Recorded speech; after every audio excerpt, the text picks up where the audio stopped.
নমস্কাৰ বন্ধু বান্ধৱীসকল মই আকাশে আপোনালোকক আকৌ এবাৰ স্বাগতম জনাইছো মোৰ ইউটিউব চেনেল আকাশ ক্লাছেছ আসামলৈ।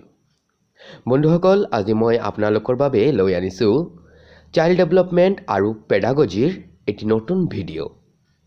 এই ভিডিঅ'ত মই মোট 30টা প্ৰশ্নৰ এক আৰ্হি প্ৰশ্ন কাকত আপোনালোকৰ বাবে তৈয়াৰ কৰি লৈ আনিছো। আশা কৰো এই ভিডিঅ'টো আপোনালোকে ভাল পাব। যদি ভাল পায় তেনেহলে চেনেলটো সাবস্ক্ৰাইব কৰি ল'ব, লগতে বেল আইকন ক্লিক কৰি দিব আৰু এই ভিডিঅ'টো নিজৰ বন্ধুবৰ্গৰ মাজত শ্বেয়াৰ কৰিবলৈ নাপাহৰিব। তেন্তে আহক আমি আমাৰ ভিডিঅ' আৰম্ভ কৰোঁ। আজিৰ আমাৰ প্ৰথম প্ৰশ্ন, যদি এজন শিক্ষকে শ্ৰেণীত সমস্যাগ্ৰস্ত শিশু এটা বিচাৰি পায় তেন্তে তেওঁ কি কৰা উচিত? If a teacher finds a problematic child in the class, what she or he should do?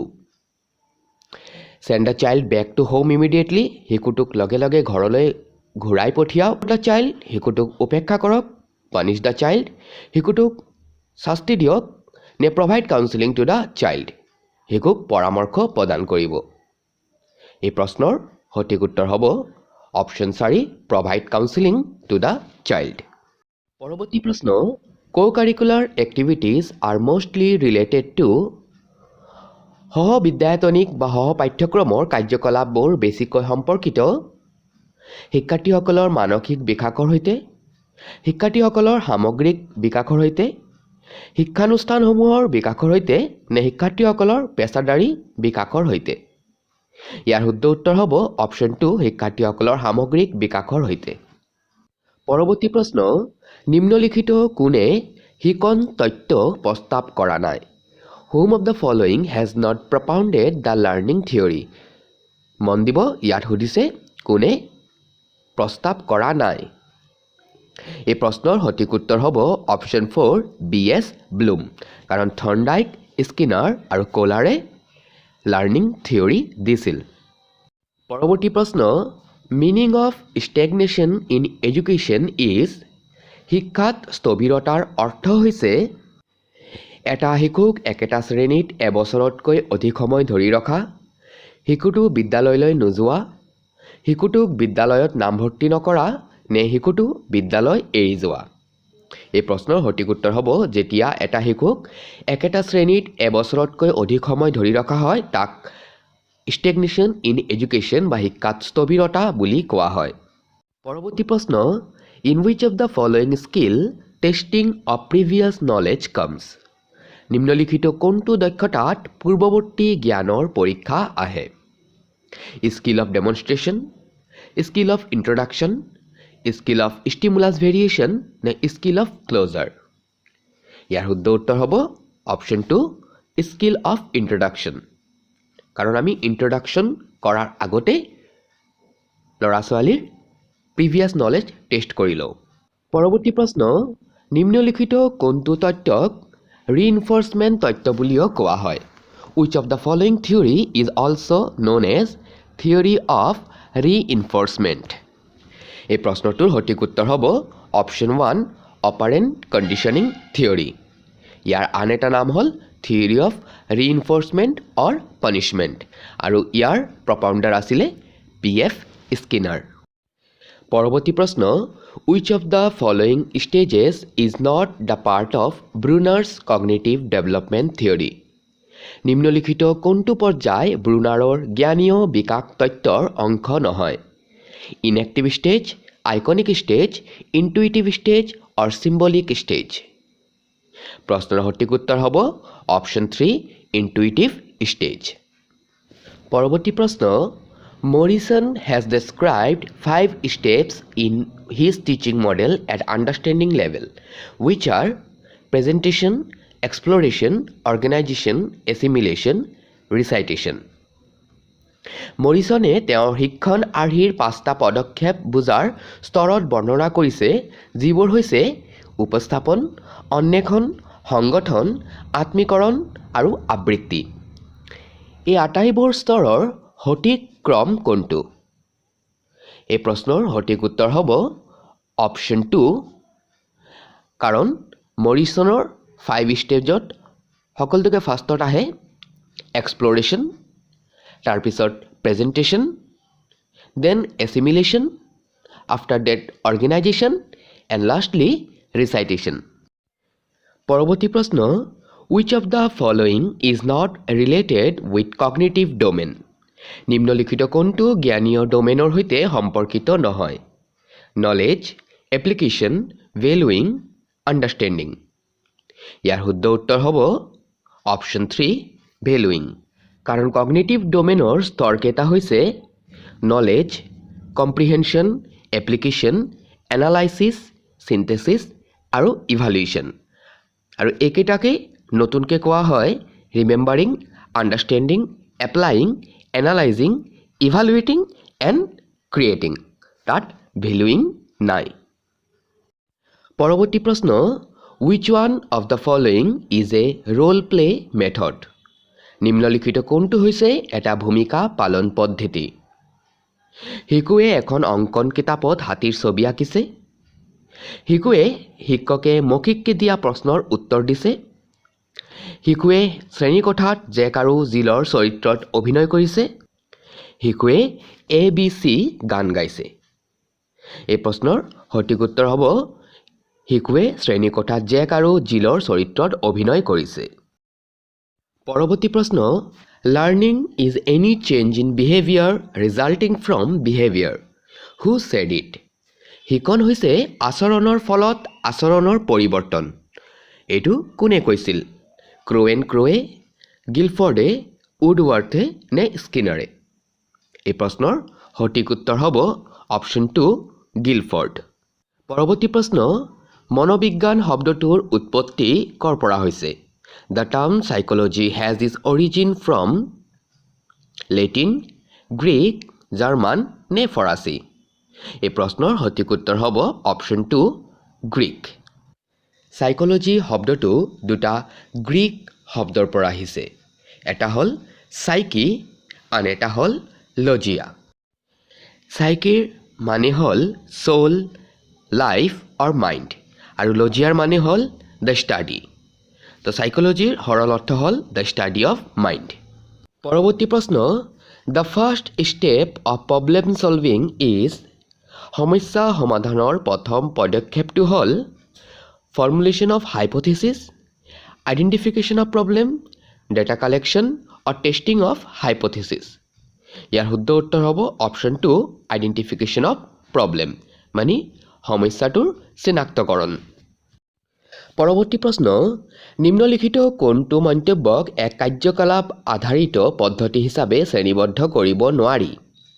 Which one of the following statement cannot be categorized as an activity based method? শিক্ষাৰ্থীসকলক উদ্ভিদৰ বিভিন্ন অংশ অন্বেষণ কৰিবলৈ কোৱা, ব্লেকবোৰ্ড ব্যৱহাৰ কৰি উদ্ভিদৰ বিভিন্ন অংশৰ বিষয়ে শিশুসকলক বুজাই দিয়া, শিক্ষাৰ্থীসকলক বিভিন্ন প্ৰকাৰৰ পাত পৃথক কৰিবলৈ উদগনি দিয়া, নে শিশুসকলক পৰিৱেশৰ পৰা বিভিন্ন প্ৰকাৰৰ ফুল সংগ্ৰহ কৰিবলৈ আৰু সেইবোৰ পৃথক কৰিবলৈ সুবিধা প্ৰদান কৰা? প্ৰশ্নটোৰ সঠিক উত্তৰ হ'ব option 2 explaining to children about the different parts of a plant using the blackboard. এয়া এক্টিভিটি বেছড লাৰ্ণিঙৰ এটা পদ্ধতি নহয়। পৰৱৰ্তী প্ৰশ্ন, which step is prominent in the syntax of teaching model of memory level and understanding level? স্মৃতি স্তৰ আৰু বুজাবুজিৰ স্তৰৰ শিক্ষণ আৰ্হিৰ বিন্যাসত কোনটো পদক্ষেপ গুৰুত্বপূৰ্ণ? Planning, explanation, generalisation, presentation. ইয়াৰ শুদ্ধ উত্তৰ হ'ব অপশ্যন 4 প্ৰেজেণ্টেশ্যন। পৰৱৰ্তী প্ৰশ্ন, হিউমেন ডেভেলপমেণ্ট ষ্টাৰ্টছ ফ্ৰম। মানৱ বিকাশ আৰম্ভ হয় ইনফেঞ্চিৰ পৰা, প্ৰি চাইল্ডহুডৰ পৰা, প্ৰি নেটাল ষ্টেজৰ পৰা নে পষ্ট চাইল্ডহুড ষ্টেজৰ পৰা? প্ৰশ্নটোৰ সঠিক উত্তৰ হ'ব অপশ্যন 3 প্ৰি নেটাল ষ্টেজৰ পৰা। পৰৱৰ্তী প্ৰশ্ন, the conditions of learning book is written by. শিকাৰ চৰ্তসমূহ কিতাপখন কোনে লিখিছিল? পেভলভে, স্কিনাৰে, থৰ্নডাইকে নে গেগনে? ইয়াৰ শুদ্ধ উত্তৰ হ'ব অপশ্যন 4 RM গেগনে। পৰৱৰ্তী প্ৰশ্ন, adolescence is the period of great stress, storm and strike is the statement of.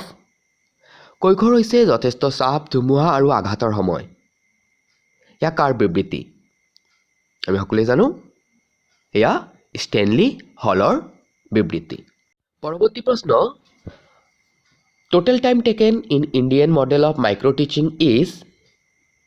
ভাৰতীয় মাইক্ৰ' টিচিং মডেলত মুঠ কিমান সময় লোৱা হয়?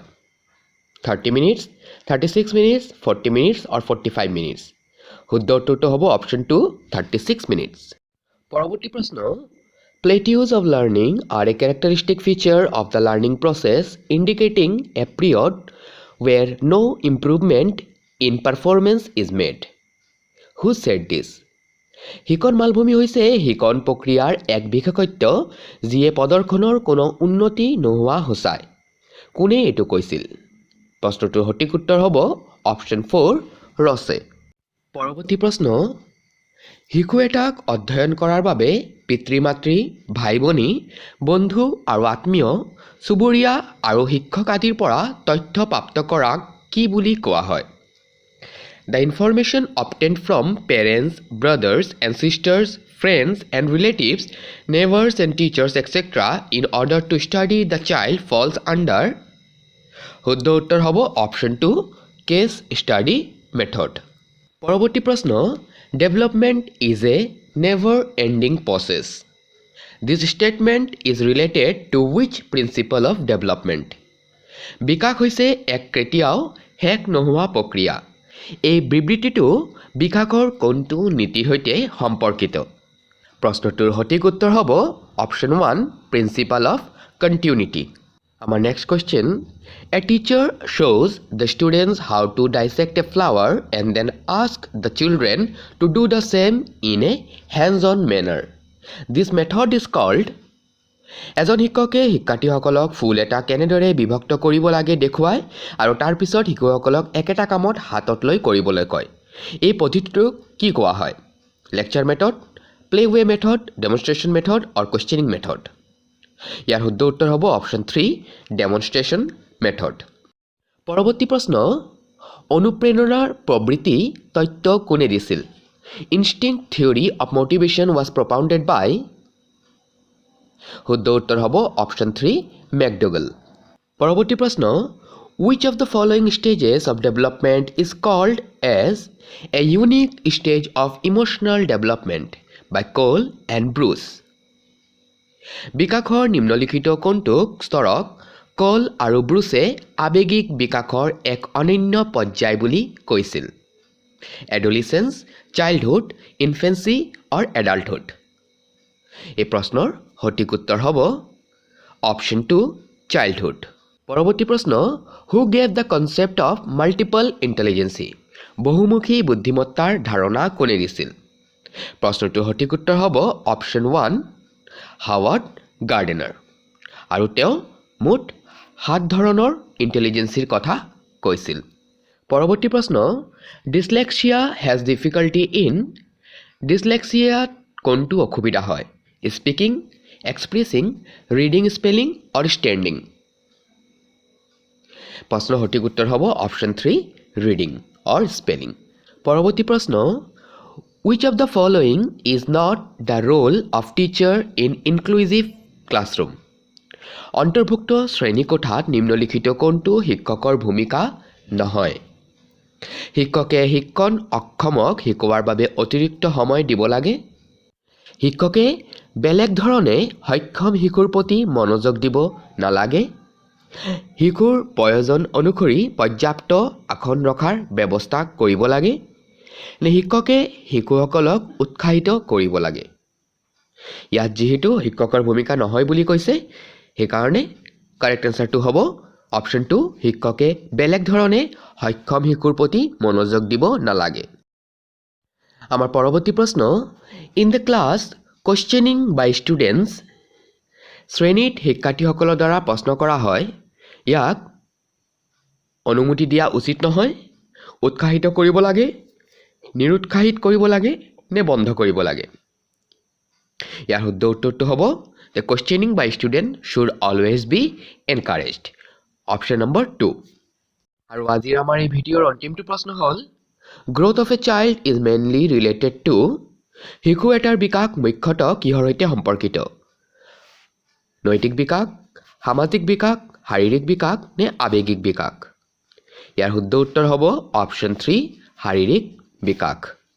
তেন্তে বন্ধুসকল এয়াই আছিল আজিৰ আমাৰ চাইল্ড ডেভেলপমেণ্ট এণ্ড পেডাগজিৰ 30টা গুৰুত্বপূৰ্ণ প্ৰশ্ন। সম্ভৱত এয়াই আমাৰ শেষৰটো ভিডিঅ'।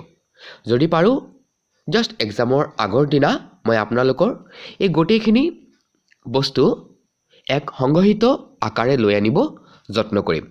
বিশেষকৈ এই তথ্যসমূহ আৰু যিবোৰ ইম্পৰ্টেণ্ট কথা related to child development and psychology বিভিন্নজনে কৈ গৈছিল। আজিৰ কাৰণে ইমানেই। ধন্যবাদ।